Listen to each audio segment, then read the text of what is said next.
Vamos lá. Nós estamos praticamente encerrando no próximo domingo essa série, e a ideia principal dela era a gente trabalhar, a esperança, tem nome, era a gente trabalhar a teologia, ou o conceito teológico do já, ainda não. O conceito teológico do já e ainda não é um conceito pouco falado, mas muito reformado dentro das igrejas da tradição reformada como a nossa igreja. A percepção de que o reino de Deus foi inaugurado quando Jesus morreu e ressuscitou, muitas vezes, diante da nossa cultura, é nos roubado.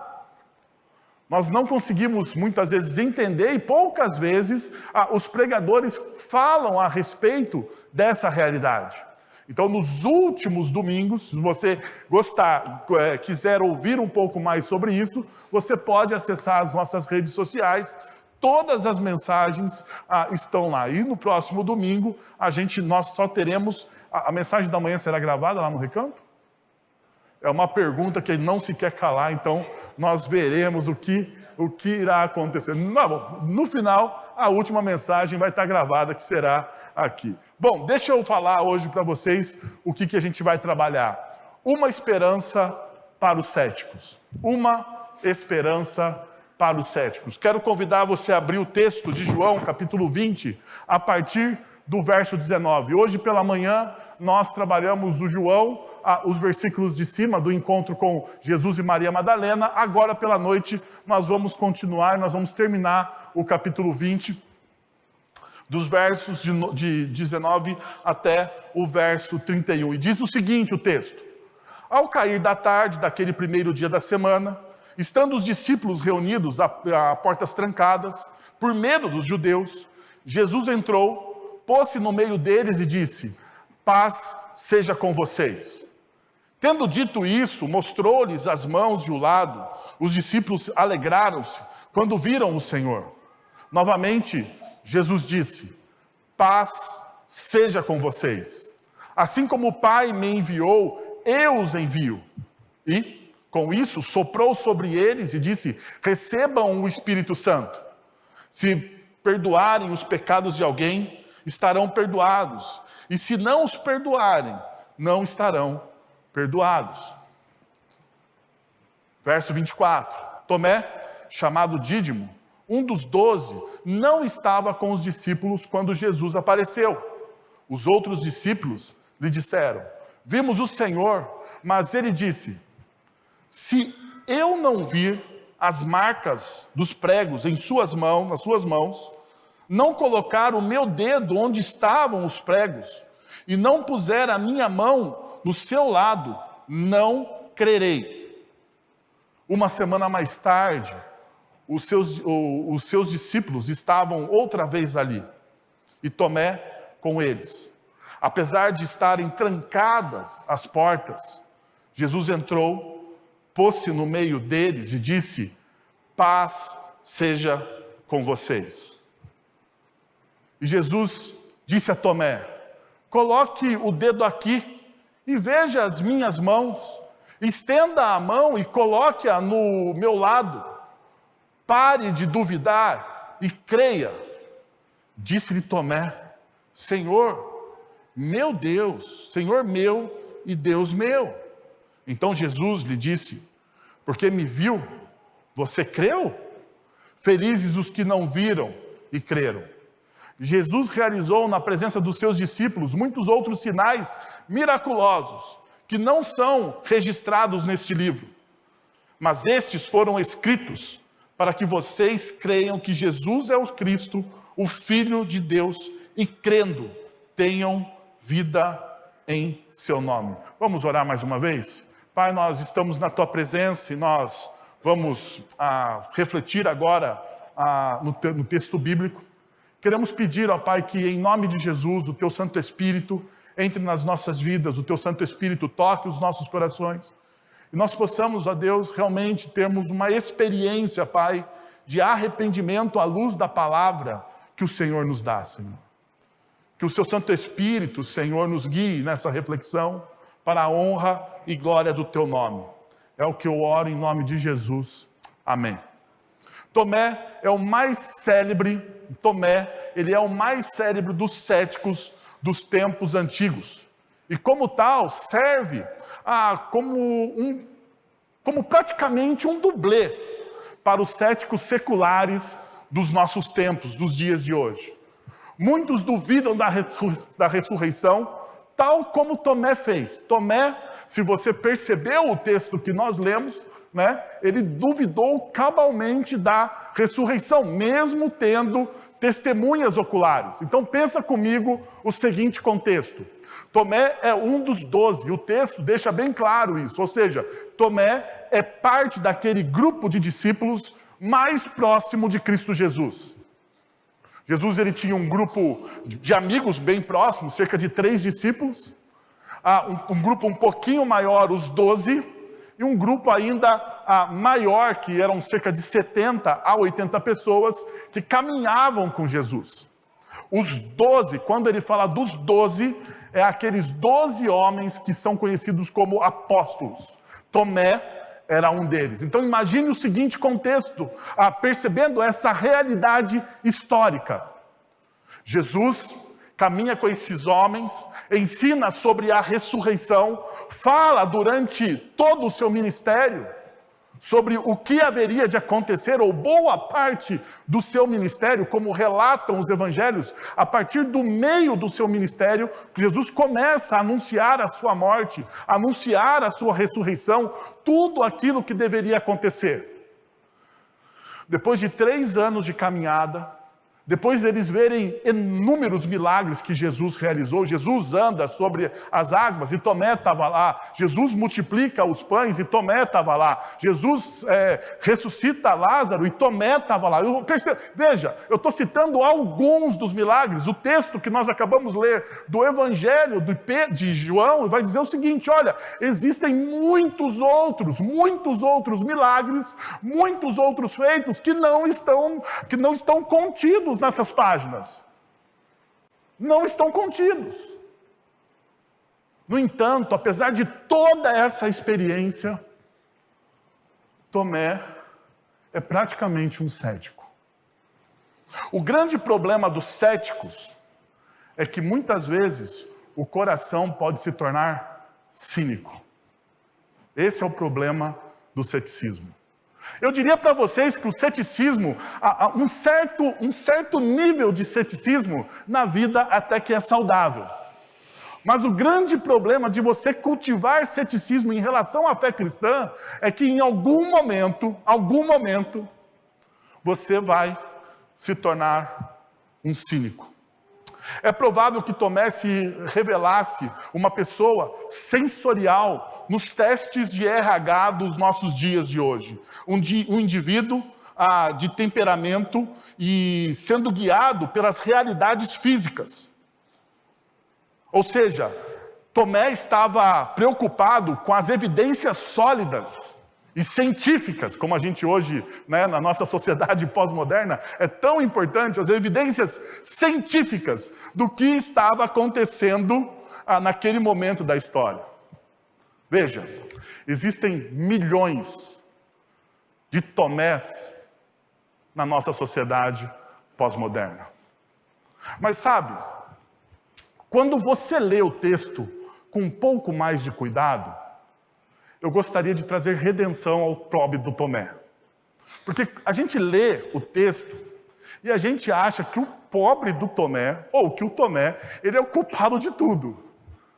Que a culpa de todo, que os outros 10, né, nesse momento, né, porque Judas já tinha cometido suicídio, os outros 10 são homens fortes, de fé, estão crendo, estão vivendo assim de maneira ousada.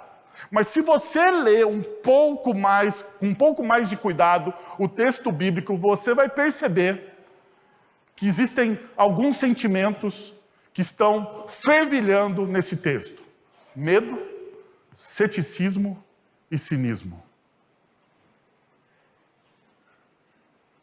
Veja só, isso pode ocupar o nosso coração. Você pode viver uma vida sendo carregado pelo medo. Você pode ser um homem e uma mulher de fé, mas ao fato de você não exercitar a sua fé, você se torna um homem e uma mulher de fé, mas impregnado pelo medo. Você pode ser alguém que vem à igreja todo final de semana, senta em um banco, ouve os professores da nossa escola dominical, ouve os sermões dos pregadores dominicais.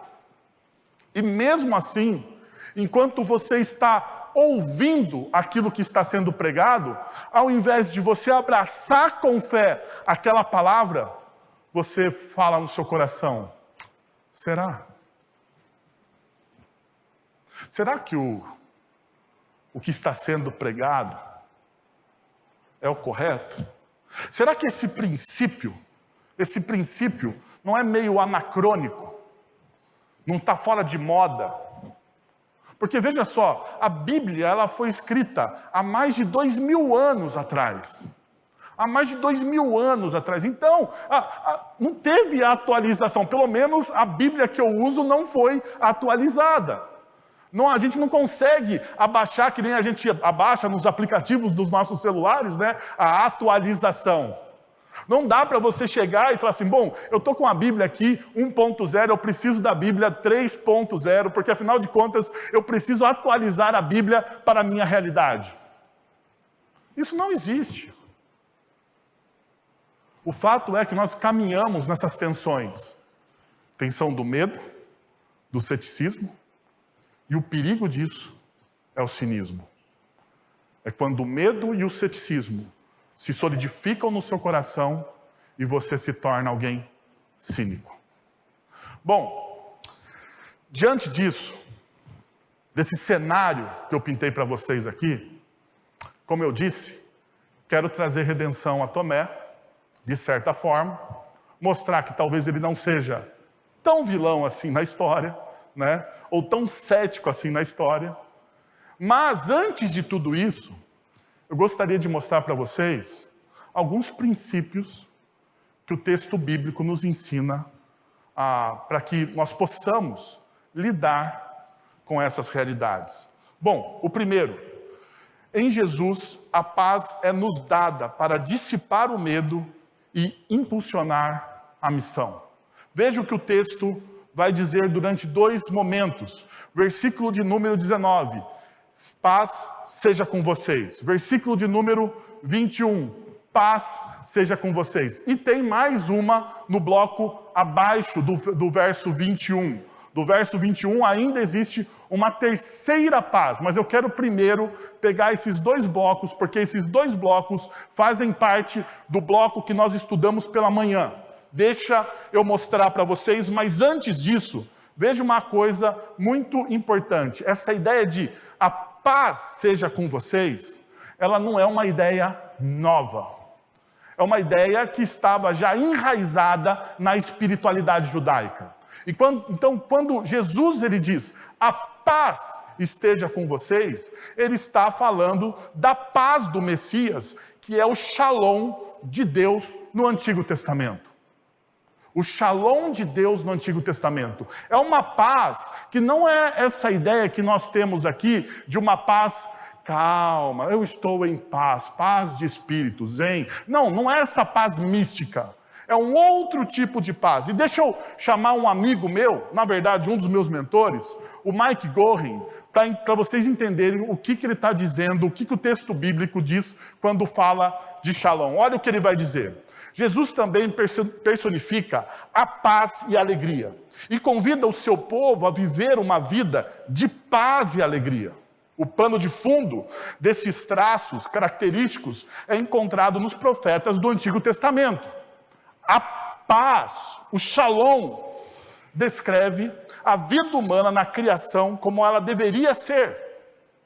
Uma vida em pleno desenvolvimento e vicejante, na qual nossos relacionamentos com Deus, uns com os outros, e com a criação não humana, são prolíferos, vibrantes e holísticos. O mundo de Shalom é caracterizado por justiça, amor, e gratidão. Jesus também convida seus discípulos a encarnar sua alegria. A alegria é um aspecto importante da visão dos profetas do Antigo Testamento acerca do reino vindouro. Então, o que é essa paz? Eu estou falando, quando a Bíblia fala de paz, ou quando Jesus está falando de paz, perceba, não é aquela paz de espírito, não é aquele sentimento zen, mas é uma paz muito mais ampla. A gente, na teologia reformacional, vai chamar de paz cósmica. E por que cósmica? Porque abrange toda a criação. Veja o que o Mike Gorin diz. Olha, é uma vida de pleno desenvolvimento, vicejante, na qual os nossos relacionamentos com Deus, com os outros e com toda a criação são prolíferos, vibrantes e holísticos. Perceberam? É muito mais amplo, é muito mais profundo. Então, quando Jesus chega aos seus discípulos, no texto de João, e diz: a paz seja com vocês. Ele está falando exatamente isso. Jesus está dizendo o seguinte: o pecado quebrou toda essa harmonia que existia na criação. As escolhas dos nossos primeiros pais, a escolha de Adão e Eva, os nossos primeiros pais, colocou em perigo toda a criação de Deus, colocou em caos toda a criação de Deus. Nós perdemos essa possibilidade de se relacionamentos prolíferos, vibrantes e holísticos. Nós perdemos, nós não somos mais assim. Mas o reino de Deus está chegando e o reino de Deus está transformando tudo isso. E o reino de Deus está colocando todas as coisas de ponta cabeça para você experimentar agora esse tipo de paz. Então, quando Jesus chega e fala: a paz seja com você, é esse tipo de paz que nós estamos falando. Que deveria ser o mesmo tipo de paz que quando nós cumprimentamos os nossos irmãos mais tradicionais, diz: a paz do Senhor. Você teria que estar na sua cabeça o quê? O shalom de Deus. O shalom de Deus esteja sobre você. Veja, tendo isso em mente, perceba a estrutura do texto que nós estamos lendo. Hoje pela manhã nós vimos a história de Maria Madalena. E o verso 18 termina da seguinte forma: Maria Madalena foi e anunciou aos discípulos: eu vi o Senhor. Eu vi o Senhor. E contou o que ele lhe dissera. Então perceba, a primeira pessoa no Evangelho de João a ter uma experiência com Jesus ressurreto é Maria Madalena. Ela tem essa experiência, ela ouve a voz do Senhor, o Senhor manda um recado aos seus discípulos por intermédio dela, ela chega no grupo de discípulos e fala assim: olha, não roubaram o corpo de Jesus, porque esse era o drama do capítulo 20 nos versos anteriores. Não roubaram o corpo de Jesus, eu o vi, ele está vivo, aquilo que ele disse a respeito da ressurreição, de fato aconteceu. Então eu vi, e olha só, ele tem um recado para vocês, e ela comunica esse recado aos discípulos. Bem, no verso 24, que é o texto que vai introduzir a história de Tomé, nós vemos o seguinte: Tomé, chamado Dídimo, não estava com os discípulos quando Jesus apareceu. Verso 25, os outros discípulos lhe disseram: vimos o Senhor. Vimos o Senhor. Tomé é o último a ver o Senhor nessa perícope, ou nesse bloco de texto que nós estamos estudando hoje. Então essa repetição faz o seguinte: faz com que a gente tenha no centro do texto, no centro, entre esses dois eu vi o Senhor, aquilo que é mais importante nesse primeiro bloco da mensagem. Então veja só o que acontece nesse primeiro bloco da mensagem. Olha o verso de número 19.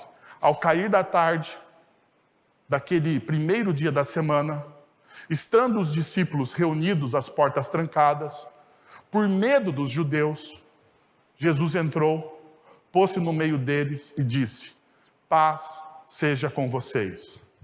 Tendo dito isso, mostrou-lhes as mãos e o lado, e os discípulos alegraram-se quando viram o Senhor.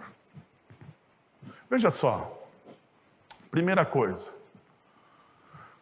a pergunta que nós devemos fazer é: Maria Madalena informou aos discípulos a experiência que ela teve? Segundo o relato bíblico, sim. Maria Madalena chega aos discípulos e diz: eu vi o Senhor. Agora, a atitude dos versículos 19 e 20 são atitudes de homens de fé ou de homens que estão com a sua fé abalada, se tornando céticos? Porque veja, o texto diz o seguinte: eles estavam reunidos com portas o quê? Trancadas. Eles estavam com medo de quem? Dos judeus. Perceberam o clima do texto? Eles têm a notícia por Maria Madalena: o Senhor está vivo. Pedro e o discípulo amado, eles vão até o sepulcro e eles veem que o corpo de Jesus não estava lá. Eles testificam que o corpo de Jesus havia sumido. Então veja, diante desse cenário, qual é a atitude de fé dos discípulos? Qual é a atitude de fé deles? Não parece muitas vezes que são homens que estão duvidando daquilo que Deus está fazendo na história? E veja, podemos ver traços aqui de uma antiga bênção de Josué. Por que eu estou dizendo isso? Porque no momento em que Jesus chega e diz: paz seja com vocês, paz seja com vocês, diz que o seguinte, que ao verem o Mestre, ao verem Jesus, os discípulos se alegraram quando viram o Senhor. Parece que naquele momento, quando eles encontram Jesus, quando eles olham para Jesus, o medo se dissipa. O ceticismo, então, cai por terra. O cinismo foge pela porta da frente. Por quê? Porque eles estão vendo, porque eles estão recebendo a paz que excede todo entendimento e a paz que coloca ordem no nosso coração. E o texto de Josué, capítulo 1, verso de número 9, que é um texto conhecidíssimo, fala exatamente do fato de você não ter medo. E o texto vai dizer o seguinte: não fui eu que lhe ordenei, seja forte e corajoso, não se apavore, nem desanime, pois o Senhor, o seu Deus, estará com você por onde você andar? E quais são as promessas que Jesus coloca diante dos seus discípulos após a sua morte e ressurreição? De que ele enviaria o quê? O Espírito Santo, e esse Espírito Santo estaria com quem? Com os seus discípulos todos os dias. Tanto que a grande comissão de Mateus, Jesus ele fala: e eu estarei com vocês todos os dias. Mas veja, o quão sério nós levamos essa palavra de Jesus. O quão sério nós olhamos para essa palavra de Jesus e nós abraçamos ela, primeiro, com a nossa mente. Nós entendemos que Jesus está dizendo aqui. Nós estamos olhando para esse texto, estamos compreendendo a profundidade de cada palavra. E segundo, há uma atitude que não só é uma atitude mental, que não é uma atitude cognitiva, mas é uma atitude de fé, de abraçar isso com fé. Deus está com você. Não tenha medo. diante das suas lutas, dos seus problemas, das dificuldades que todos nós enfrentamos, Deus está caminhando com você. Então, não tenha medo. Por quê? Porque a paz que Cristo veio nos dar, o mundo não pode nos roubar. Não pode.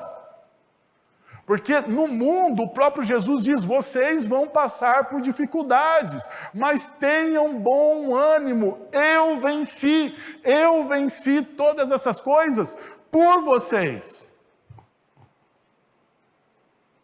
Mas sabe qual que é a dificuldade nossa?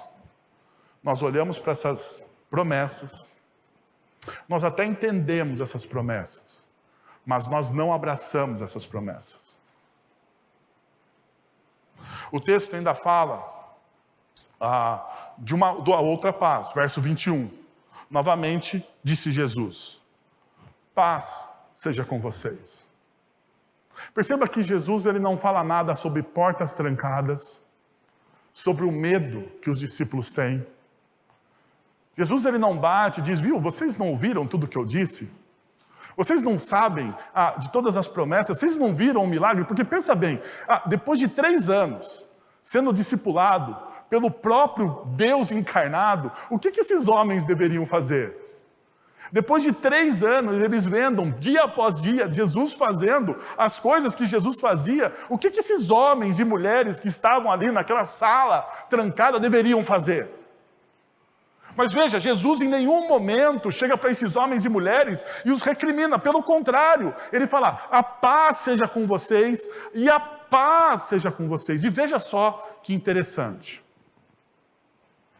Jesus então fala o seguinte, assim como o Pai me enviou, eu os envio. Olha, vocês estão com medo, vocês fizeram completamente tudo ao contrário do que nós combinamos, mas eu não estou retirando vocês da minha lista de amigos aqui. Eu não estou cancelando vocês. Eu estou continuando a caminhar com vocês. Eu não estou deletando os nossos relacionamentos. Apesar das suas falhas, apesar das suas dúvidas, apesar dos pesares, eu estou caminhando com vocês. Então veja só, eu vou enviar vocês. Agora perceba o que ele faz. Perceba o que ele faz. E com isso ele soprou e disse, recebam o Espírito Santo. Aonde João está buscando essa referência? João está buscando essa referência em Gênesis capítulo 1 e 2, quando o Deus, Criador de todas as coisas, sopra sobre o homem o seu Espírito. Depois que Deus ele cria todas as coisas, ele vai criar a humanidade, diz o texto bíblico, que ele cria a humanidade do pó da terra, e ao formar o homem, ele sopra no homem o Ruá, o Espírito. O Espírito de Deus no seu interior. E o que Jesus está fazendo aqui é a mesma coisa. O que Jesus está nos mostrando aqui? O que João quer comunicar à igreja neste momento? Que todas as coisas estão sendo refeitas pelo poder da ressurreição de Cristo Jesus. Aquilo que nós perdemos por causa do pecado, agora foi reorientado, reordenado pela morte e sacrifício de Jesus. O Espírito Santo está de novo à nossa disposição. E isso é uma verdade profunda. Porque nós não estamos sós mais. Então veja. A paz do Messias é proferida em um ambiente de medo e perseguição. E a sua paz faz o quê? Traz alegria. A paz do Messias transforma o medo em alegria e impulsiona, através da ação do Santo Espírito, trazendo reconciliação e bênção. Porque veja, o texto bíblico vai dizer o seguinte, olha, a partir de agora, que vocês têm o Santo Espírito em vocês podem ministrar sobre as pessoas a reconciliação, que é o perdão dos pecados, que é o Evangelho que faz. Não pense você, não faça uma leitura errada daquilo não, né? Não pense que é você que está perdoando os pecados das pessoas. Não é isso que o Evangelho está dizendo. O Evangelho está dizendo que a partir daquele momento, quando você recebe o Espírito do Senhor, O Espírito Santo faz de você um instrumento da reconciliação. O Espírito Santo faz de você um vaso. Vamos usar um termo aqui bem antigo, né? Lá da época do Guaraná de rolha. O Espírito Santo faz de você um vaso de bênção. Lembra daquele cântico antigo? Vaso de bênção. É cântico ou é hino? É hino, né? Vaso de bênção serei. Então, é exatamente isso que o Espírito Santo está fazendo em você. O Espírito Santo está te enchendo e transformando você em um instrumento para a reconciliação com as pessoas. E quando você ministra o Evangelho, quando você fala do Evangelho, os pecados das pessoas, pelo mérito de Cristo Jesus, estão sendo retirados. E essas pessoas estão sendo transformadas pelo poder e ação do Santo Espírito de Deus. É isso que está acontecendo aqui. Então veja, quem os discípulos são, está totalmente ligado a quem eles se tornaram em Cristo. Não são mais meros filhos de Adão. Eles agora são filhos e filhas de Deus, do Deus vivo, do Deus Pai. A validação deles não virá de outra pessoa ou pessoas, mas sim da pessoa de Cristo Jesus e aquilo que Ele revelou, a sua nova posição, uma nova identidade. E isso é a nova identidade em Cristo, como membros da família de Deus. Muda radicalmente todas as áreas da nossa vida, todas as áreas das nossas vidas são afetadas, porque agora a nossa identidade está firmada em Cristo Jesus. Por exemplo, chamamos uns aos outros agora de irmãos e irmãs. Por que nós fazemos isso? Porque nós somos membros de uma mesma família. Nós somos membros de uma mesma família. A igreja é a família estendida. Esses dias eu estava conversando com uma pessoa, a pessoa me perguntou, ela está querendo batizar o filho aqui na nossa comunidade.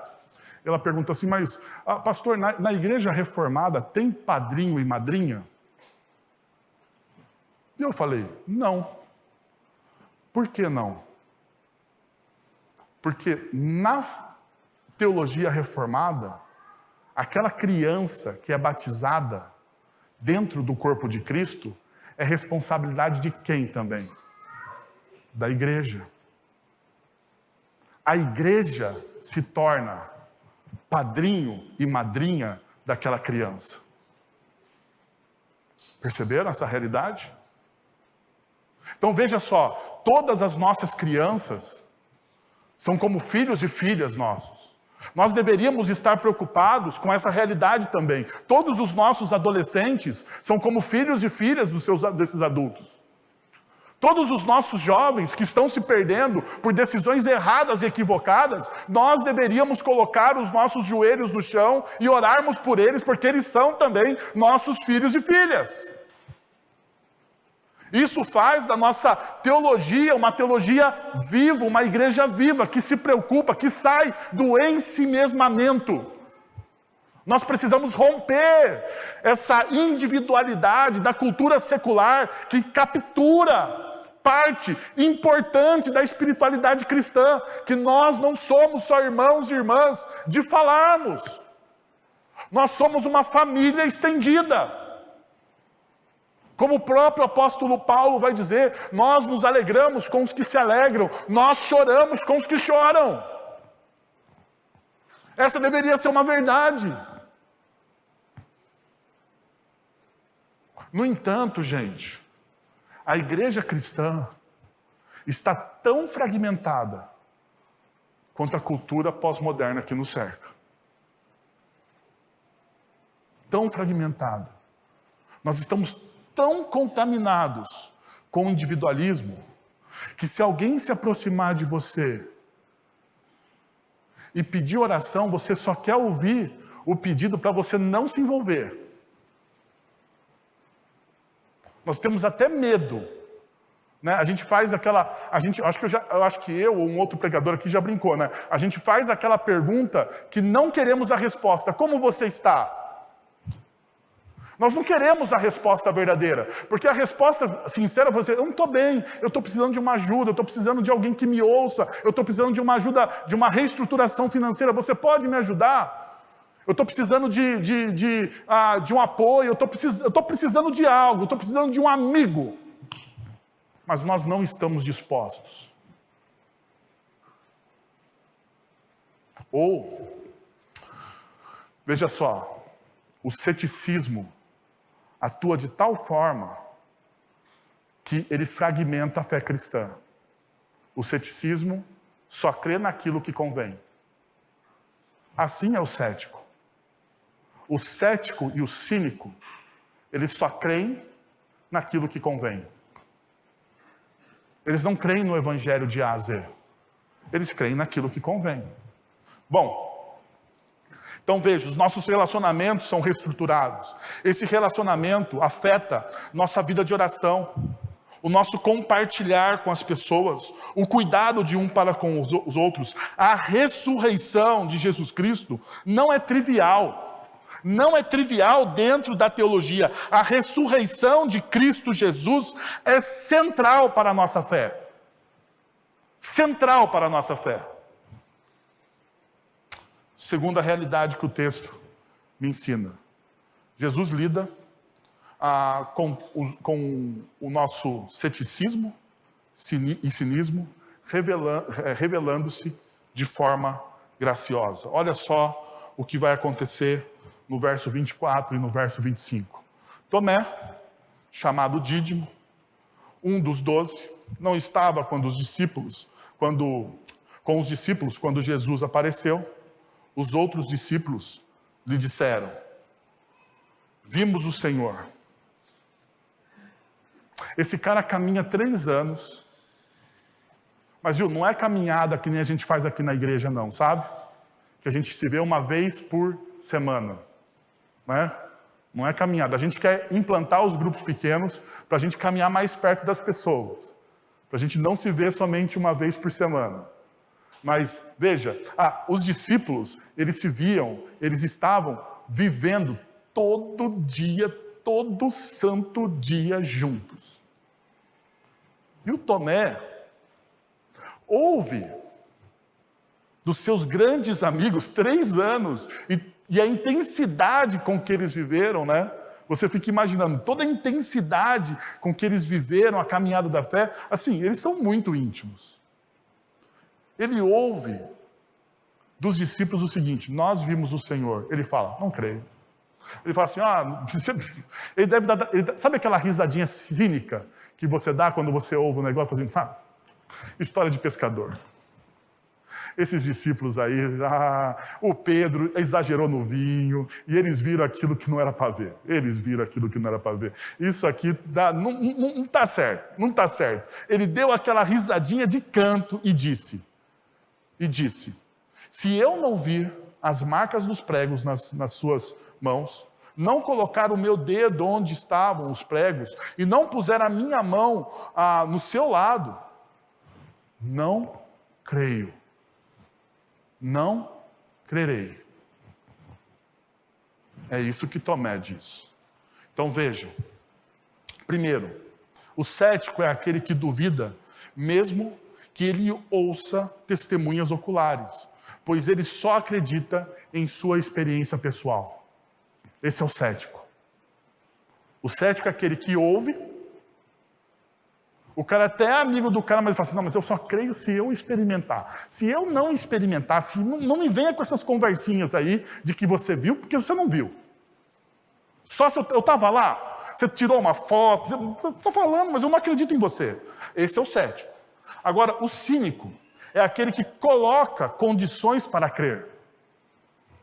O cínico é aquele que coloca condições. Então, Tomé, ele está tomado pelo ceticismo, mas junto com o ceticismo sempre vem o cinismo. São irmãos e companheiros de caminhada. Então ele começa fazendo o quê? Ele começa colocando condições. Essas condições é para lhe assegurar posição de vantagem diante dos outros. Porque o cético, o cínico, ele sempre é arrogante. Ele sempre é arrogante, o cínico. Então, quando ele duvida não por uma questão de ignorância. Ele duvida, ele cria a dúvida, simplesmente para estar em uma posição de poder. De poder. A pergunta que eu tenho para você, meu irmão e minha irmã, o quão cético, e me desculpe se pareço grosso nessa noite, e quão cínico você é com a sua fé? Quão cético e quão cínico muitas vezes você é com aquilo que Deus está fazendo na história. Lembre-se, o cínico é aquele que ouve. O cínico, para você ter uma imagem, é aquele que ouve, diz, que legal, e dá uma batidinha nas suas costas e um sorriso de lado. Esse é o cínico.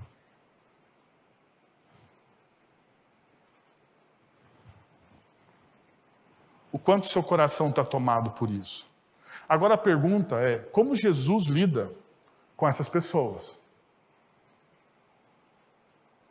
Como que Jesus vai trabalhar a vida desse tipo de pessoa? Primeiro, diante do medo, do ceticismo e do cinismo, paciência. Olha que interessante. Jesus se apresenta a Maria Madalena, primeiro movimento do texto que nós estamos estudando desde manhã. Segundo movimento que Jesus faz, se apresenta aos discípulos, um grupo maior. E agora tem alguém duvidando, um dos discípulos, um dos 12. E Jesus faz o seguinte, uma semana mais tarde.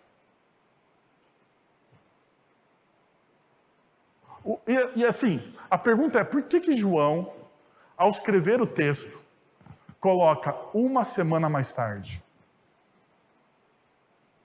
Isso é um detalhe importante. Porque diante de medo, lembra-se, todos os discípulos estão com medo, todos os discípulos estão a portas trancadas, todos, sem exceção, todos os discípulos estão com portas trancadas. Toda vez que fala de porta nesse texto, diz que a porta estava trancada. Pode perceber, toda vez que fala de porta nesse texto, fala assim, a porta estava trancada. E toda vez que a porta está trancada é porque o cara que está dentro está com medo, né? É um mínimo, assim, de dedução, de leitura do texto. Agora veja, o que Jesus faz? Jesus simplesmente vai trabalhando a vida dessa pessoa. Jesus espera uma semana. Então veja só, os seus discípulos estavam outra vez ali, e Tomé com eles, apesar de estarem trancadas as portas. Perceberam? Mais uma vez, portas trancadas. Jesus entrou, pôs-se no meio dele, e pela terceira vez Jesus vai dizer o seguinte, que a paz esteja com vocês. Mais uma vez. Mais uma vez. E você deve se lembrar de uma regra de leitura do texto bíblico. 3 vezes, quando aparece 3 vezes algo, é porque é importante no texto. Porque é importante. Porque para aqueles discípulos, naquele momento da história, faltava o quê? Paz. Faltava paz. Então, durante 3 vezes, Jesus tem a paciência de olhar para aqueles homens e mulheres, assim como nós, cheio de debilidades, de dificuldades, de lutas interiores, e Jesus está dizendo que a paz seja com vocês, que aquela paz que excede todo entendimento, que o shalom de Deus, que traz reconciliação com todas as coisas, seja com vocês, seja com vocês, seja com vocês. Jesus está sendo paciente. Agora deixa eu criar uma ponte aqui. Você é paciente com aquele que tem medo? É cínico? E cético?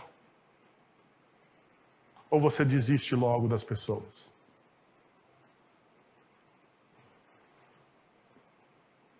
Deixa eu trocar o medo aqui por depressão. que é uma das doenças que mais aflige o homem pós-moderno. Você tem paciência com aquele que está passando por depressão e precisa da sua palavra de apoio? Ele precisa saber que você está lá. Talvez ele não precise te ver, porque às vezes a pessoa com depressão não quer te ver, mas ele precisa saber que você está lá.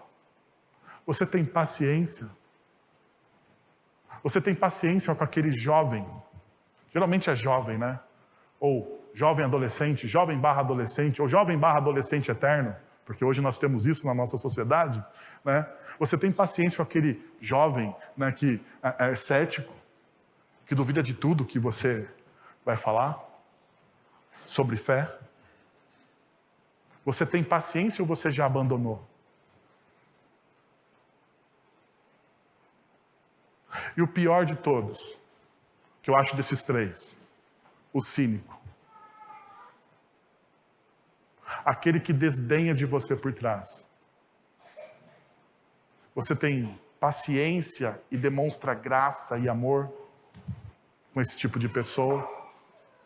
Veja só, o Salmo 103, verso de número 8 vai dizer o seguinte: o Senhor é compassivo e misericordioso, muito paciente e cheio de amor. O Senhor, o Deus de toda justiça, o Deus que poderia julgar o mundo a qualquer momento da história, Ele é paciente e cheio de amor. Ele é paciente e cheio de amor. Veja, mas existe uma outra realidade ainda. Diante do medo, do ceticismo e do cinismo, desafie. Desafie. E é o que o texto bíblico nos ensina. Olha o que Jesus diz. Jesus, ele chega para Tomé e diz o seguinte: coloque o dedo aqui.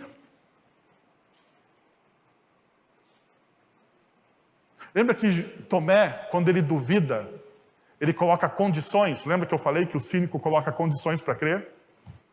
Então, para cada condição de Tomé, Jesus tem uma resposta. É um desafio. Ele fala assim: coloque o dedo aqui. Veja as minhas mãos. Estenda a mão e coloque-a no meu lado.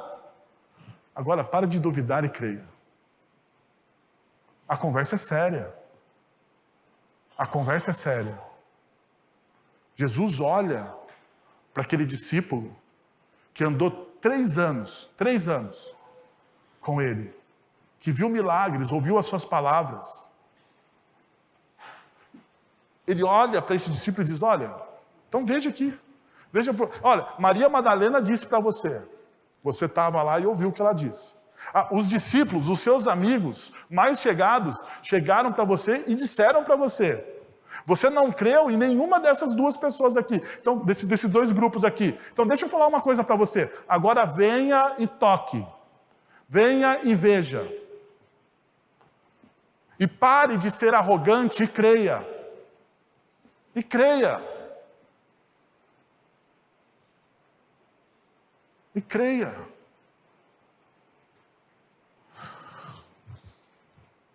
O Salmo 34, verso 8 diz o seguinte: prove e veja que o Senhor é bom. Como é feliz o homem que nele se refugia. A ideia de provar aqui, do texto, a palavra hebraica aqui, é algo que experimenta com os sentidos. Você experimenta aquilo. Aquilo é algo, esse provar aqui não é algo distante de você. A melhor palavra para esse prove aqui é coma. Seria a melhor tradução, a tradução mais literal aqui seria comer. Mas ficaria esquisito o texto bíblico, né? Então o autor ou o tradutor dá uma ideia para a gente, dizendo assim, ó, a ideia aqui é de você provar, é como se você estivesse provando a comida mesmo. Então é uma experiência dos seus sentidos. Então perceba o que Deus faz às vezes com a gente. Deus, na sua imensa graça e misericórdia, diante dos nossos medos, do nosso ceticismo e do nosso cinismo, Ele se revela e diz: prove. Prove. Prove. Mas olha, prove e seja sábio. Prove e seja alguém que se refugie no Senhor. Porque é o que o texto diz. Que é uma ligação com o que Jesus vai dizer ao final do versículo 27. Pare de duvidar e creia. Crer em Cristo Jesus é ter nele o seu próprio refúgio. Então, creia em mim. Creia em mim.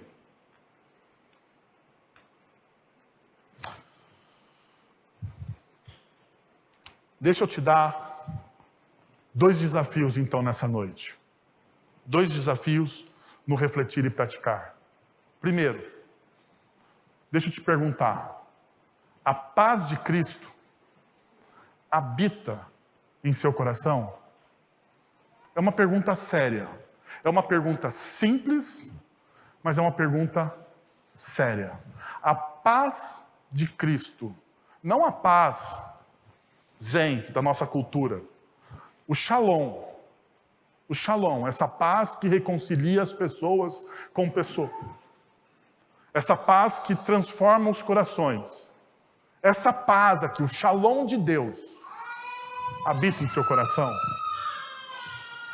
Se não habita em seu coração, hoje é o dia de você se render ao Senhor. Hoje é o dia. Deus te trouxe aqui para você se render a Ele. Segundo, Jesus está vivo, Ele ressuscitou, está empenhado em buscar você, te livrando do medo, do ceticismo e do cinismo. Para isso, Jesus terá conversas cruciais com você, como Ele teve com Tomé. Ele vai chegar para você e vai dizer: prove e creia. Quero convidar você a fechar os seus olhos, a abaixar sua cabeça, a orar por essas realidades.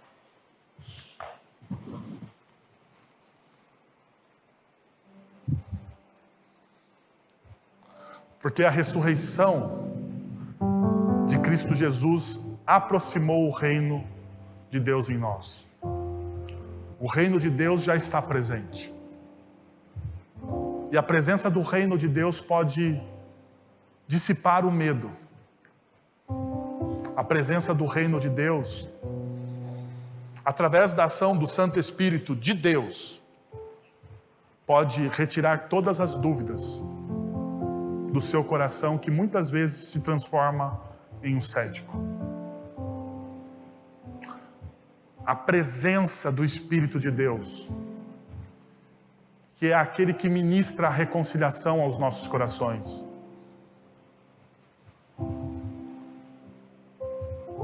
pode eliminar essa raiz que mata a sua fé, que é o cinismo. Vamos receber a bênção? Agora, irmãos, que a graça de nosso Senhor e Salvador Jesus Cristo, o amor de nosso Deus e Pai, o conselho, o consolo, o poder e a ação do Santo Espírito de Deus estejam sobre vocês agora e pelos séculos dos séculos. Amém. Deus abençoe, uma excelente semana no poder e na graça de Cristo Jesus.